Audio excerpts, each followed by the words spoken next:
Drama duel Jonathan Christie versus Li Zijia bikin deg-degan, siapa sangka strategi sabar malah bikin lawan jadi panik?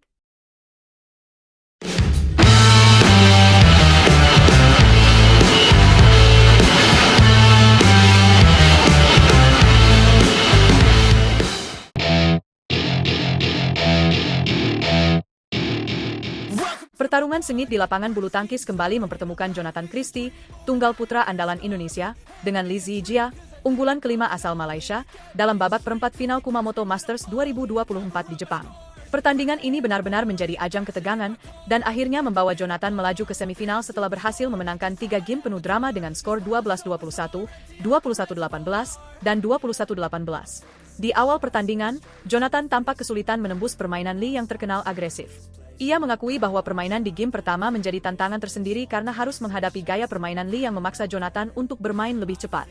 Sayangnya, strategi ini membuat Jonathan terjebak dalam ritme yang tidak ideal dan kurang bisa mengembangkan pola permainannya sendiri. Tadi game pertama dan awal game kedua, saya bermain kurang sabar, terpancing permainan lawan, ungkap Jonathan. Tidak heran game pertama berakhir cepat dengan skor 12-21 untuk Li Zijia. Namun, Jonathan tidak menyerah begitu saja. Memasuki game kedua, ia mencoba mengubah pendekatan.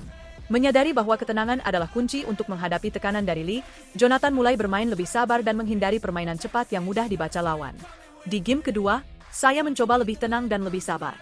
Akhirnya Li malah banyak melakukan kesalahan, jelas Jonathan. Perubahan ini membuat Li mulai melakukan beberapa kesalahan sendiri, memberikan peluang bagi Jonathan untuk merebut poin demi poin.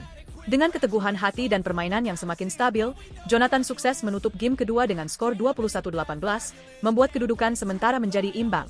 Game ketiga menjadi klimaks dari seluruh pertandingan. Kedua pemain saling memberikan perlawanan ketat, dan situasi semakin panas ketika skor mencapai 18 sama. Di titik ini, tekanan mencapai puncaknya, dan setiap poin menjadi sangat berharga. Menyadari bahaya yang bisa terjadi jika Li dibiarkan terus menyerang, Jonathan mengambil keputusan berani untuk bermain lebih ofensif. Setelah 18-18, saya tahu kalau harus menyerang. Kalau memberi dia kesempatan, serangannya bisa sangat berbahaya, ujarnya. Dengan strategi yang matang dan ketenangan yang terjaga, Jonathan akhirnya berhasil menutup pertandingan dengan kemenangan 21-18 di game ketiga. Meski meraih kemenangan yang gemilang dan memastikan tempatnya di semifinal, Jonathan dengan rendah hati mengakui bahwa performanya hari ini masih belum optimal.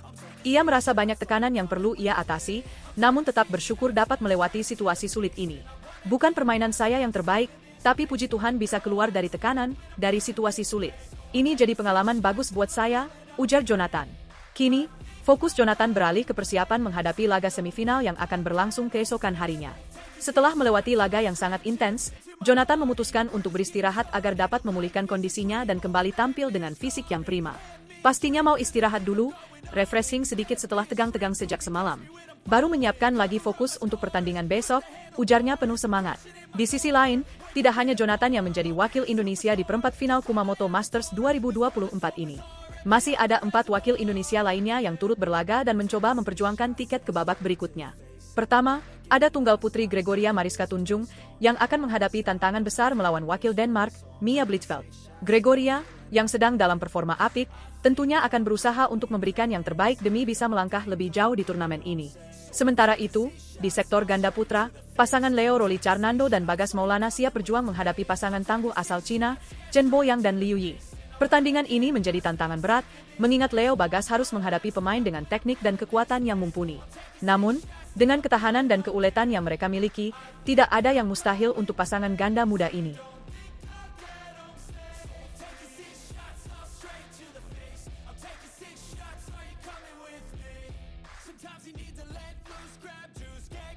Gregoria Mariska harus waspada.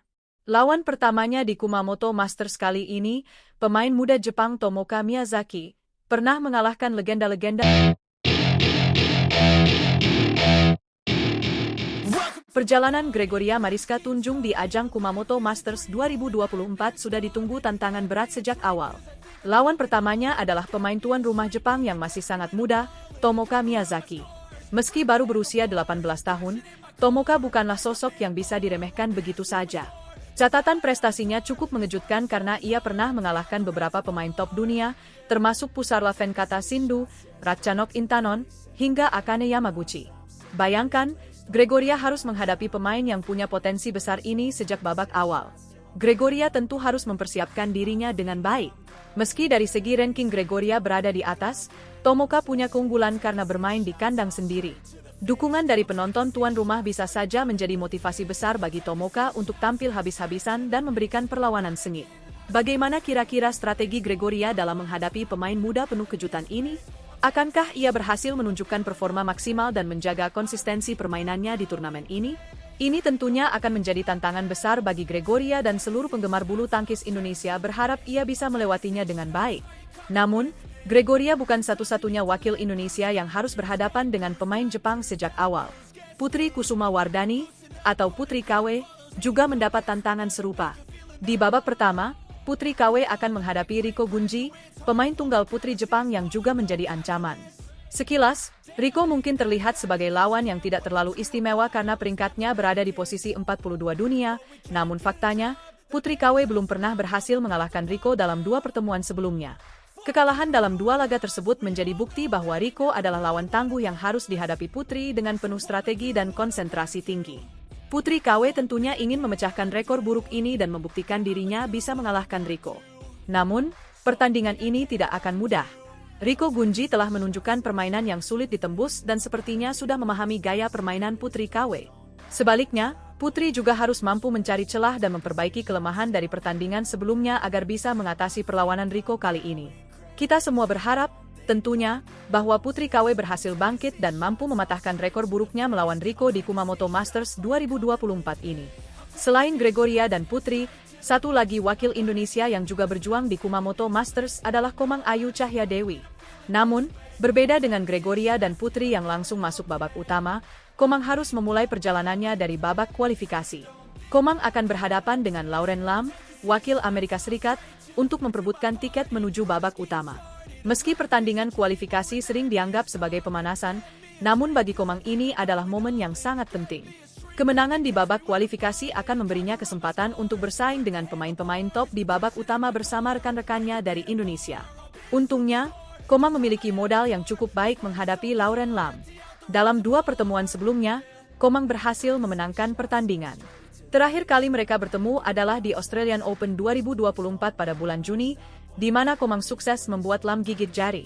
Kemenangan ini tentunya menambah kepercayaan diri Komang untuk kembali mengulang prestasi tersebut di Kumamoto Masters. Dengan rekor positif ini, diharapkan Komang bisa mengamankan tiket ke babak utama dan memberikan perlawanan yang tak kalah seru di ajang ini. Turnamen Kumamoto Masters 2024 ini memang menjadi ajang penting bagi ketiga wakil Indonesia di nomor tunggal putri. Setiap pertandingan menjadi peluang emas untuk mengasah kemampuan, meraih pengalaman, dan tentunya menambah poin peringkat dunia. Untuk Gregoria, turnamen ini bisa menjadi batu loncatan untuk meningkatkan kepercayaan dirinya, apalagi setelah sebelumnya menghadapi pemain sekelas Tomoka Miyazaki yang memiliki potensi besar.